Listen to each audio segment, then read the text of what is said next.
Pozdravljeni. Zopet je prišel na vrsto naš običajni komentar novic. Letos bo to že 40. Poglejmo si skupaj, kaj se je zanimivega zgodilo v preteklih dneh.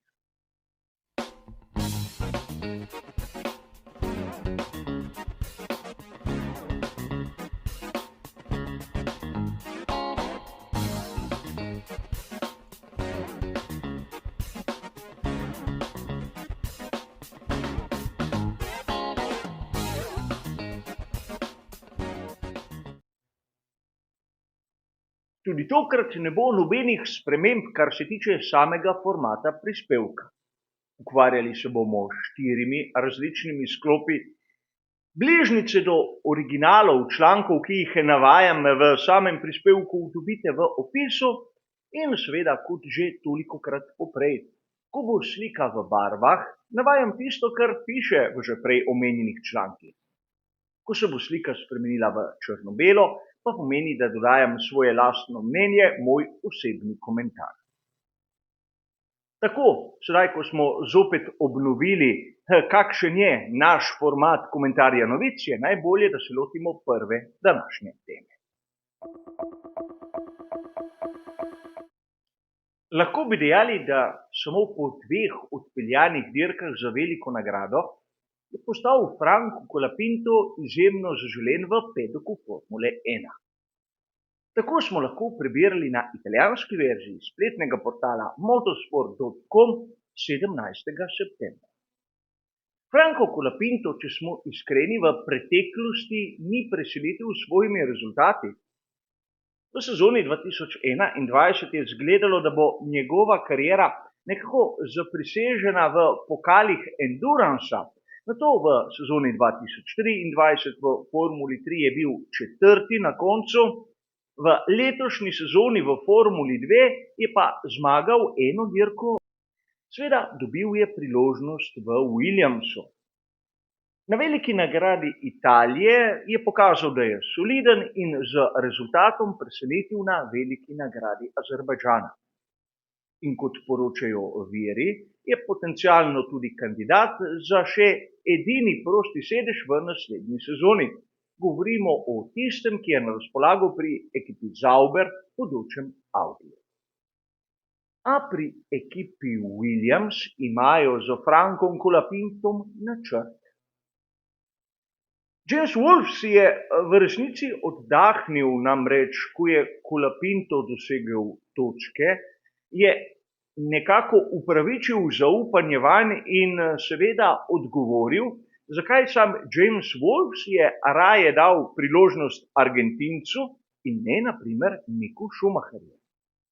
Ampak Wolf v drugem koraku trdi, da se Williams ne bo odpovedal Colapintu. V naslednji sezoni je vozniška zasedba že jasna, ampak Colapinta bi lahko posodili v Sauber, pomišljaj Audi, tako da bi Argentinec še zmeraj ostal pod menedžmentom samega Williamsa. Videli bomo v resnici, kaj se bo zgodilo, ampak tu je treba še nekaj dodati. V preteklosti smo videli pravzaprav podobno zgodbo. Z Williamsom na veliki nagradi Italije je presenetil Nick de Vries. Imel je na razpolago samo eno dirko in uspelo mu je. Prepričal je Helmuta Marka. Ta mu je zaupal sedež pri takratnemu Alfa Tauriju. In videli smo, da tista zgodba iz Monze se nato v naslednji sezoni ni ponovila za Nicka de Vriesa. Izgubil je svoj sedež in praktično se je vrnil od tam, odkoder je prišel iz Formule E. In tu je treba povedati, da Franco Colapinto ima do konca sezone še nekaj priložnosti, da dokončno prepriča ali pa ovrže ta občutek, ki so ga mnogi dobili. Za preostali sedež pri ekipi Sauber se bori tudi Bortoleto in konec koncev tudi Bottas. A tudi pri tej švicarski ter bodoči nemški ekipi imajo še kar nekaj časa. Kot poroča uradna spletna stran Formule 1, prav tako 17. septembra bo odločitev padla v naslednjih tednih.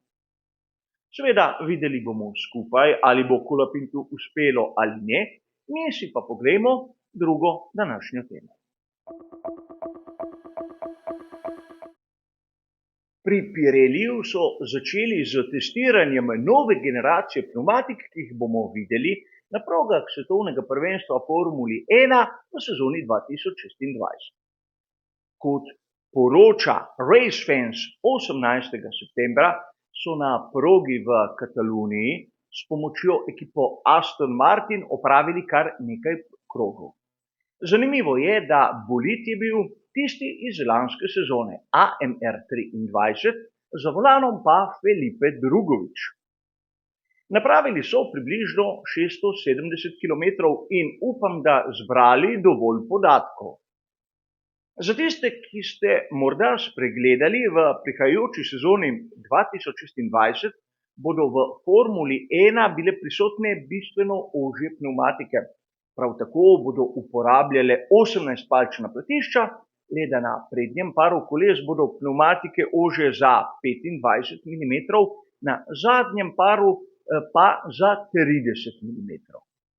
In to seveda pomeni, da bo tudi zračni upor celotnega bolida bistveno manjši.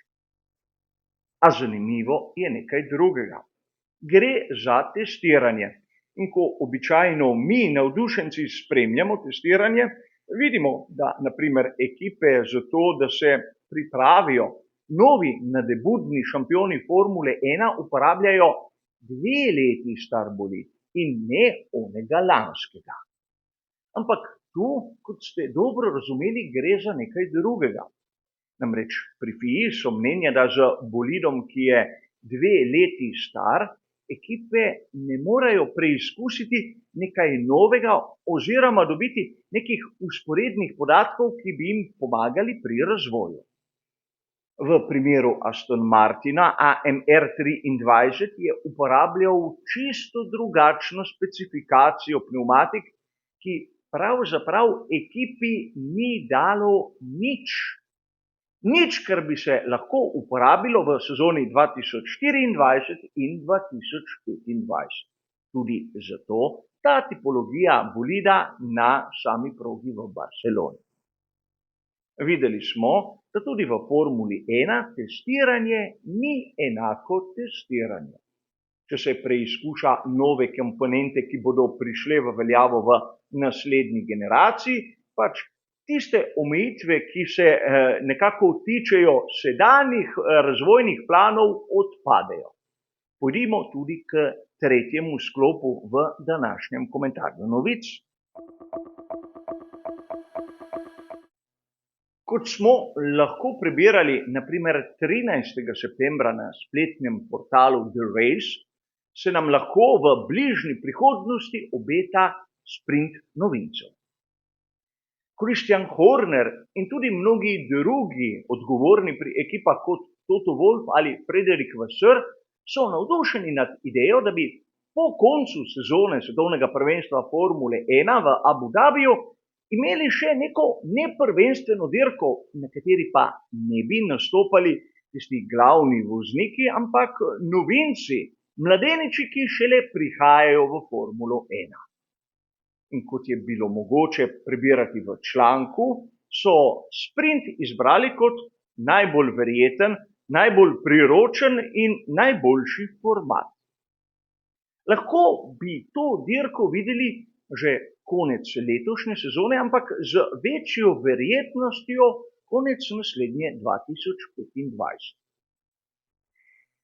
In tu velja poudariti kar nekaj zadev.